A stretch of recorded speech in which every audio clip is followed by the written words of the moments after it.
दोस्तों मैं हूं शाहरुख खान और आपका हमारे इस यूट्यूब चैनल पर फिर से एक बार स्वागत है।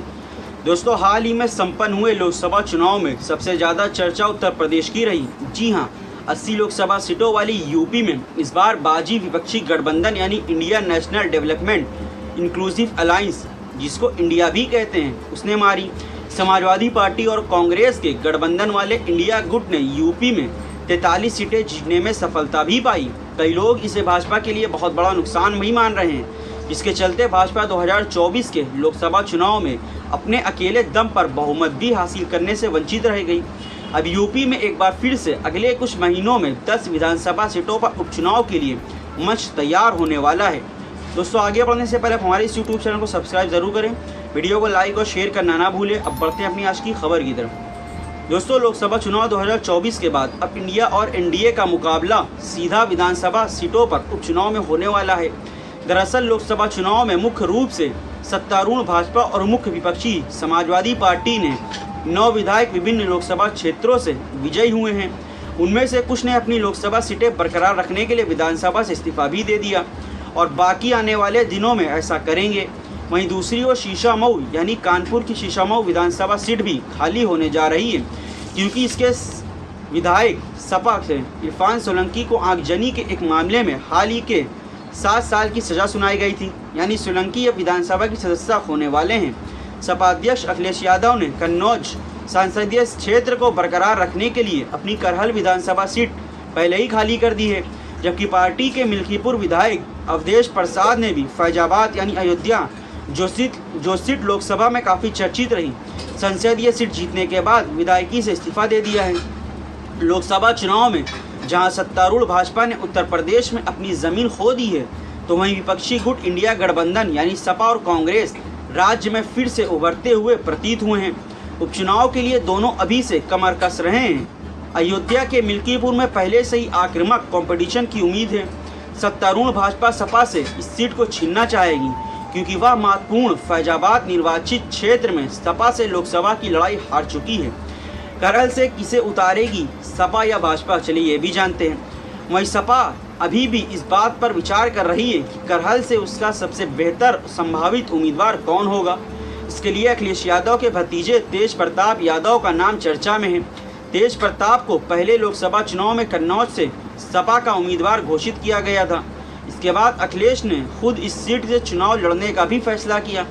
2022 के विधानसभा चुनाव तक इनमें से ज़्यादातर सीटें लड़ाई में सपा और भाजपा ही रहीं, यह उसके सहयोगियों के बीच थी। लेकिन लोकसभा चुनाव में राज्य में अपने मजबूत प्रदर्शन के बाद कांग्रेस ने भी कुछ सीटों पर लड़ने की इच्छा जताई है।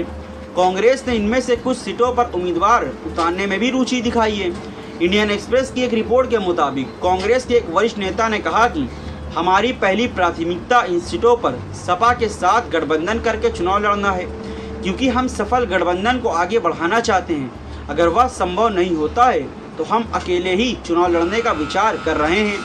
हम इनमें से कुछ सीटों पर चुनाव लड़ना चाहेंगे। फिलहाल सभी दलों के सामने मुख्य काम इन सीटों के लिए अपने उम्मीदवारों का चयन जल्दी से जल्दी करना है, ताकि वह उनकी संभावनाएं बढ़ सके। करहल में होगा एक अहम मुकाबला। अखिलेश ने 2022 में भाजपा उम्मीदवार और पूर्व सपा नेता एसपी सिंह बघेल को करीब 67,000 वोटों के बड़े अंतर से हराकर यह सीट जीती थी।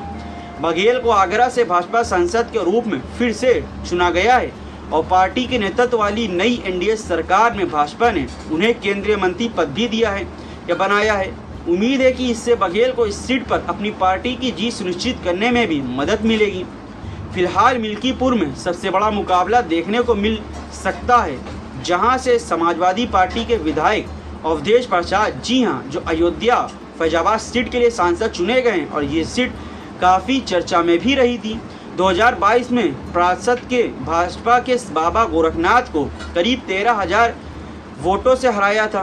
प्रसाद पासी यानी जो दलित समुदाय से हैं, फैजाबाद के तहत ही राम मंदिर वाली अयोध्या नगरी भी आती है। रिपोर्ट के मुताबिक भाजपा सूत्रों ने बताया कि फैजाबाद में पासी उम्मीदवार से हारने के बाद भाजपा मिल्कीपुर विधानसभा उपचुनाव में पासी उम्मीदवार उतारने का विचार कर रही है। किन सीटों पर होगी कांटों की टक्कर, चलिए इसको भी जानते हैं। उपचुनाव वाली सीटों में कठेरी की शामिल हैं, जहां से सपा विधायक लालजी वर्मा अम्बेडकर नगर लोकसभा सीट से जीते हैं इस बार। उन्होंने भाजपा उम्मीदवार और मौजूदा सांसद बसपा से जो रितेश पांडे को हराया है। वरिष्ठ सांसद और पूर्व बसपा नेता लालजी वर्मा विधानसभा में सपा के सबसे अनुभवी चेहरों में से एक थे। पार्टी को अब इस सीट से एक अच्छे रिप्लेसमेंट की भी तलाश करनी होगी। भाजपा की एनडीए सहयोगी निषाद पार्टी इस सीट पर नज़र गड़ाए हुए है, क्योंकि उसके उम्मीदवार अवधेश कुमार 2022 में वर्मा की यानी लालजी वर्मा से करीबी मुकाबले में हार गए थे। इसके अलावा उनके एक विधायक विनोद कुमार बिंद मंझुआ से भाजपा के टिकट पर भदोई लोकसभा सीट से सांसद चुने गए हैं। ऐसे में पार्टी विधानसभा में एक सीट हासिल करना चाहेगी। उपचुनाव के लिए एक और विधानसभा सीट मुरादाबाद की कुंदरकी है, जिसके सपा विधायक जियाउर रहमान अब पार्टी से टिकट पर संभल लोकसभा क्षेत्र से सांसद चुने गए हैं। भाजपा के लिए खैर विधानसभा सीट भी महत्वपूर्ण होगी, क्योंकि मौजूदा विधायक और राज्य के राजस्व मंत्री अनूप प्रधान वाल्मीकि अब हाथरस यानी एससी आरक्षित कोटे से लोकसभा सीट से निर्वाचित हो गए हैं।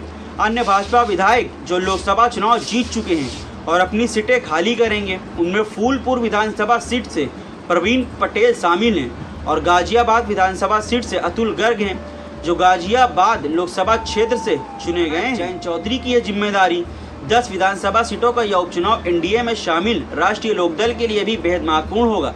2022 के विधानसभा चुनाव में आरएलडी ने मीरापुर विधानसभा सीट का जीत दर्ज की थी। तब आरएलडी सपा के साथ गठबंधन में चुनाव लड़ी थी। मीरापुर सीट के चुनाव जीते चंदन चौहान इस बार बिजनौर लोकसभा सीट से सांसद चुने गए हैं। आरएलडी प्रमुख जयंत चौधरी को मोदी सरकार में मंत्री भी बनाया गया है। इसलिए इस सीट का एनडीए के उम्मीदवार को जीतने की जिम्मेदारी अब जयंत चौधरी के कंधों पर होगी। दोस्तों, आपको वीडियो कैसा लगा नीचे कमेंट करके हमें ज़रूर बताएं। और हाँ, ये वीडियो अच्छा लगा तो इसे लाइक और शेयर करना ना भूलें। साथ ही हमारे यूट्यूब चैनल को भी सब्सक्राइब करें।